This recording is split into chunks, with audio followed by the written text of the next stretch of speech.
ಪ್ರಭು ಯೇಸುವಿನಲ್ಲಿ ಅನುಗ್ರಹಿತರಾದ ಪ್ರಿಯರೇ, ಈ ಒಳ್ಳೆಯ ದಿನ ದೇವರ ವಾಕ್ಯ ಆಲಿಸಲು, ಪ್ರಾರ್ಥಿಸಲು, ದೇವರನ್ನು ಆರಾಧಿಸಲು ಅವಕಾಶವನ್ನು, ಭಾಗ್ಯವನ್ನು, ಆರೋಗ್ಯವನ್ನು ನೀಡಿದ್ದಕ್ಕಾಗಿ ದೇವರಿಗೆ ಸ್ತೋತ್ರ ಸಲ್ಲಿಸೋಣ. ಪ್ರಿಯರೇ, ಅನೇಕ ತಿಂಗಳುಗಳಿಂದ, ವರ್ಷಗಳಿಂದ ತಪ್ಪದೆ ದೇವರ ವಾಕ್ಯವನ್ನು ಆಲಿಸಿ ಪ್ರಾರ್ಥಿಸುವವರು ನಮ್ಮ ಮಧ್ಯೆ ಇದ್ದಾರೆ. 2026 ಮೇ 25ರಿಂದ 31ರವರೆಗೆ ಪ್ರತ್ಯೇಕವಾಗಿ ಡೈಲಿ ಬ್ಲೆಸ್ಸಿಂಗ್ ಶುಶ್ರೂಷೆಯಲ್ಲಿ ಪ್ರಾರ್ಥಿಸುವವರಿಗಾಗಿಯೂ ಹಾಗೂ ಶಾಲೆಯು ಮರು ಆರಂಭವಾಗುತ್ತಿದೆ ಎಲ್ಲ ಮಕ್ಕಳಿಗಾಗಿ ಪ್ರಾರ್ಥಿಸೋಣ.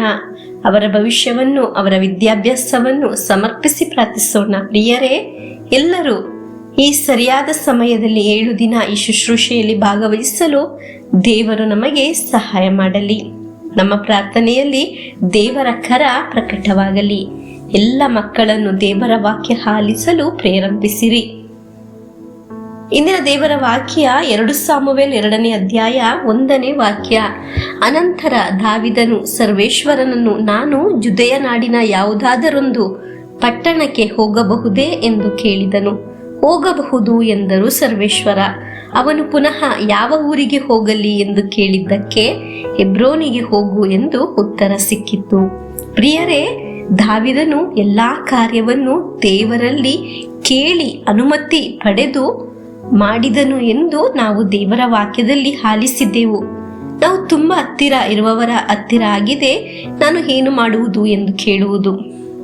ದೇವರ ಆಲೋಚನೆ ಕೇಳಿ ದೇವರ ವಾಕ್ಯ ಆಲಿಸಿ ಒಂದು ವ್ಯಕ್ತಿ ಮುಂದೆ ಸಾಗಿದರೆ ಅವನ ಜೀವನ ಒಮ್ಮೆಯೂ ಸೋಲನ್ನು ಅನುಭವಿಸುವುದಿಲ್ಲ. ನಮಗೆ 2 ಸಾಮುವೇಲ್ 3ನೇ ಅಧ್ಯಾಯ 1ನೇ ವಾಕ್ಯವನ್ನು ಆಲಿಸೋಣ.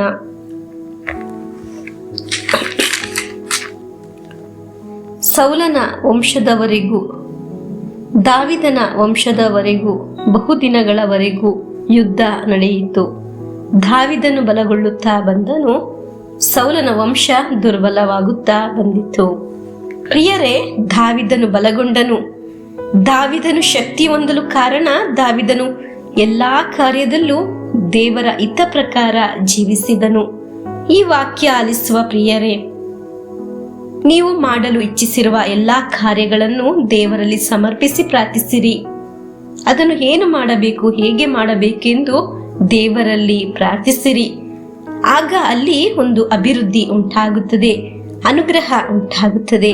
ಪ್ರಿಯ ತಂದೆ ತಾಯಿಯರೇ ಹಾಗೂ ಮುದ್ದು ಮಕ್ಕಳೇ ಹಾಗೂ ನನ್ನ ಆತ್ಮೀಯರೇ, ನಿಮ್ಮ ಜೀವನದಲ್ಲಿ ಒಂದು ಹೆಜ್ಜೆ ಇಡುವಾಗಲೂ ನೀವು ದೇವರನ್ನು ಕೇಳಿ ಕೆಲಸವನ್ನು ಪ್ರಾರಂಭಿಸಿರಿ.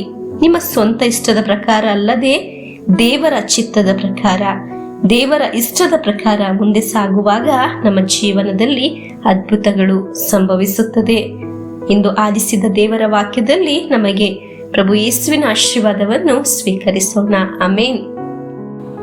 ನಮ್ಮ ಪ್ರಭು ಯೇಸು ಕ್ರಿಸ್ತರ ವರಪ್ರಸಾದವು, ದೇವರ ಪ್ರೀತಿಯು, ಪವಿತ್ರಾತ್ಮರ ಅನ್ಯೋನ್ಯತೆಯು ನಿಮ್ಮೊಡನ ಇರಲಿ. ರೋಗದಿಂದ, ಅಪಘಾತದಿಂದ, ವಂಚನೆಯಿಂದ, ನಿರಾಶೆಯಿಂದ ಸ್ವರ್ಗದ ದೇವರು ನಿಮ್ಮನ್ನು ಅದ್ಭುತವಾಗಿ ಸಂರಕ್ಷಿಸಲಿ. ದೀರ್ಘಾಯುಸ್ಸು, ಆರೋಗ್ಯ, ಸಮಾಧಾನ, ಸಂತೋಷ ಉಂಟಾಗಲಿ. ಪಿತನ, ಸುತನ, ಪವಿತ್ರಾತ್ಮರ ನಾಮದಲ್ಲಿ ಆಮೇನ್.